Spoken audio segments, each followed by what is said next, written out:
ഉറക്കം നഷ്ടപ്പെട്ട പ്രധാനമന്ത്രി നരേന്ദ്രമോദി തന്നെ നേരിട്ട് പോയി കണക്കെടുത്തു. അതോടെ അവസാനം BJP സത്യം അംഗീകരിച്ചു. നീറ്റ് ചോദ്യപേപ്പർ ചോർച്ച നിയമസഭാ ഉപതെരഞ്ഞെടുപ്പിൽ തിരിച്ചടിയായി എന്ന് BJP തന്നെ കണ്ടെത്തി സമ്മതിച്ചിരിക്കുന്നു. നരേന്ദ്രമോദി സർക്കാരിനെതിരെ വിദ്യാർത്ഥി യുവജന പ്രതിഷേധം തെരഞ്ഞെടുപ്പിൽ പ്രതിഫലിച്ചതായി ബീഹാർ സംസ്ഥാന കമ്മിറ്റി വിലയിരുത്തി റിപ്പോർട്ട് സമർപ്പിച്ചു. ബീഹാറിലെ ബങ്കിപ്പൂർ മണ്ഡലത്തിലെ കഥ പറയേണ്ടതില്ല. BJP ദേശീയ അധ്യക്ഷൻ തന്നെ നേരിട്ടിരിക്കുന്ന ഏറ്റവും വലിയ തോൽവി അതാണ് BJP ചർച്ചയ്ക്കെടുത്തത്. അവിടെ പഴയ ഒരു നേതാവിനെയും വെച്ചു പൊറുപ്പിക്കില്ല എന്നും കനത്ത പരാജയത്തിന് പിന്നാലെ ആ കമ്മിറ്റികളെല്ലാം പിരിച്ചുവിടുകയും ചെയ്തിരിക്കുന്നു. അതുപോലെ തന്നെ മധ്യപ്രദേശിലെ ദാത്തിയ ജില്ലാ കമ്മിറ്റിയും BJP പിരിച്ചുവിട്ടു. ഡൽഹിക്ക് പുറമെ ബീഹാർ, മധ്യപ്രദേശ് എന്നിവിടങ്ങളിലെ പ്രതിഷേധമാണ് ഉപതെരഞ്ഞെടുപ്പിൽ BJPക്ക് കനത്ത പ്രഹരമേൽപ്പിച്ചത് എന്ന് അവർ കണ്ടെത്തിക്കഴിഞ്ഞു.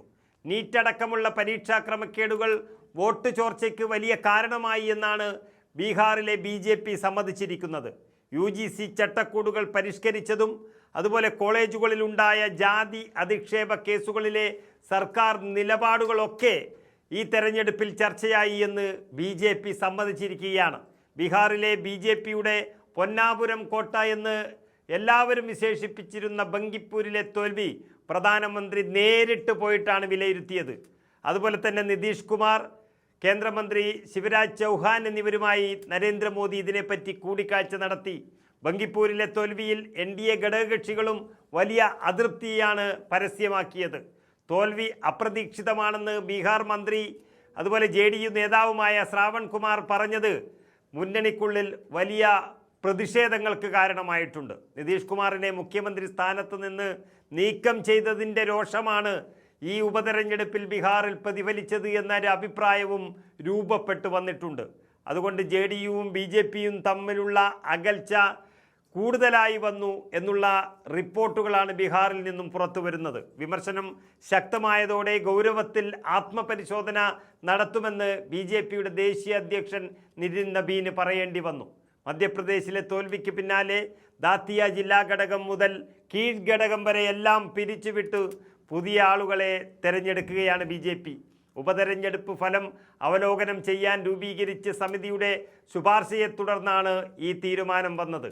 അടിമുടി ആളുകളെ മാറ്റി, അധ്യക്ഷന്മാരെ മാറ്റി BJPയെ പുനഃസംഘടിപ്പിക്കേണ്ടി വന്നിട്ടുണ്ടെങ്കിൽ അവർ എത്രത്തോളം ഈ തെരഞ്ഞെടുപ്പിനെ ഭയക്കുന്നു എന്നുള്ളത് വ്യക്തമാകുകയാണ്.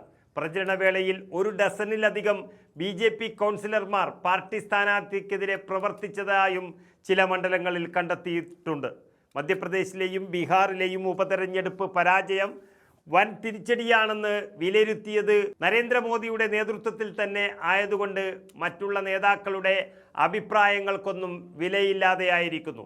ബങ്കിപ്പൂർ സീറ്റിലെ പരാജയത്തിൽ BJPയുടെ ദേശീയ അധ്യക്ഷൻ നിതിൻ നബീൻ സംസ്ഥാന നേതൃത്വത്തോട് അതൃപ്തി അറിയിക്കുകയും റിപ്പോർട്ട് തേടുകയുമാണ് ചെയ്തത്. രാഷ്ട്രീയ സാഹചര്യം നേരിട്ട് പ്രധാനമന്ത്രി നരേന്ദ്രമോദി തന്നെ അവലോകനം നടത്തിയതോടെ ഇനി ആരെയും പഴിചാരേണ്ടതില്ല. BJP തന്നെ സ്വയം നശിക്കുന്നതിൻ്റെ സൂചനകളാണ് ലഭിച്ചുകൊണ്ടിരിക്കുന്നത്. ഉപതെരഞ്ഞെടുപ്പിൽ 20,000-ഓളം വോട്ടിൻ്റെ ഭൂരിപക്ഷത്തിൽ പ്രശാന്ത് കിഷോറിൻ്റെ വിജയം BJPക്കുള്ള വ്യക്തമായ രാഷ്ട്രീയ സന്ദേശം കൂടിയാണ് നൽകുന്നത്.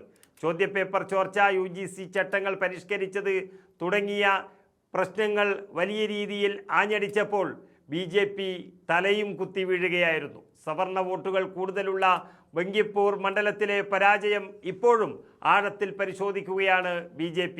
അവസാനം അയോധ്യ അമ്പലക്കൊള്ളയും ചർച്ചയാകുമ്പോൾ തടുത്തു നിർത്താൻ കഴിയാത്ത രാഷ്ട്രീയ പ്രത്യാഘാതങ്ങൾ ഉണ്ടാക്കുമെന്നും BJP വിലയിരുത്തിയിരിക്കുന്നു.